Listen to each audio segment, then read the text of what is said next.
All right, here's our last example of lesson 6.1. We've got terrarium A and terrarium B that are cubes.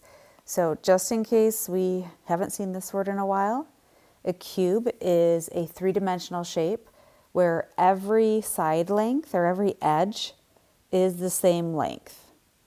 All right, so this could be 5 by 5 by 5. We are going to be working with volume measurements here. And so just let's keep in mind that when you find the volume of a cube, it's length.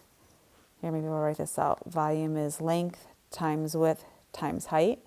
Or if those are all the same measurements, let's say all of the edges, I'll just say E for edge, to the third power. That's volume. All right, so we'll come back to that, but let's go back to our problem.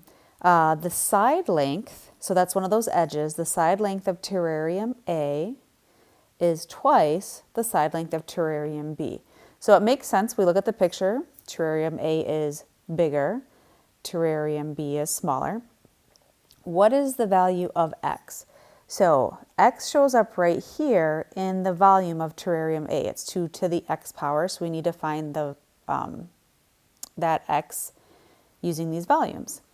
So we are going to focus on the fact that we were told that the side length of terrarium A is twice the side length of terrarium B. What that means is that the ratio of side lengths is 2. Okay, so we're going to write a proportion using the side lengths. So we're going to set up the side length of terrarium A over the side length of terrarium B. That's giving us the ratio, which we know is 2, so we're going to set that equal to 2. All right, so how do we find the side length of terrarium A? Well, what we know is the volume is 2 to the X power. So we're going to build off of the idea from the last video with the blanket, where we had an area that was a square where the sides were the same. So each side length was the side raised to the 1/2 power. Well, in a cube, each side length is going to be raised to the 1/3 power.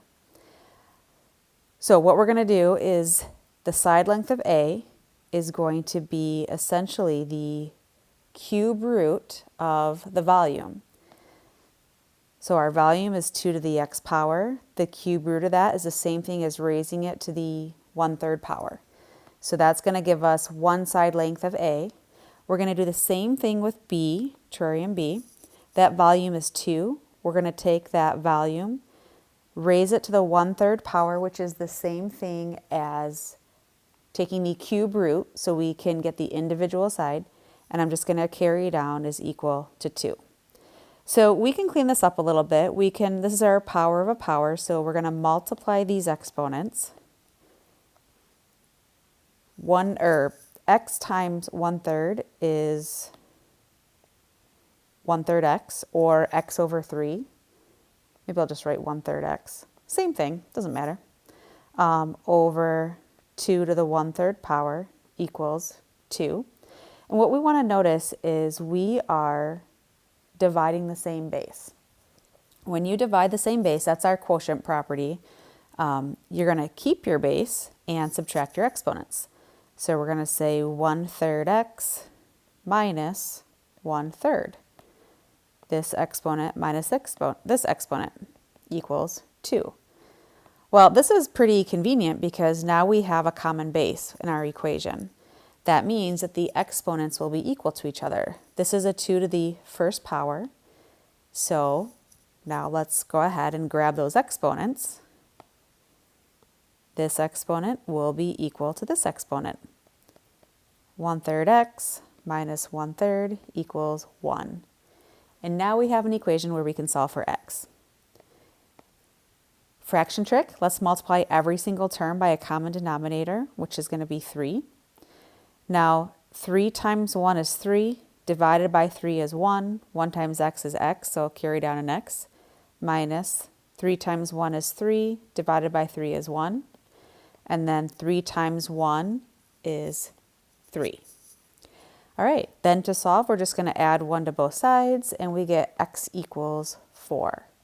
And then let's just go back to the question.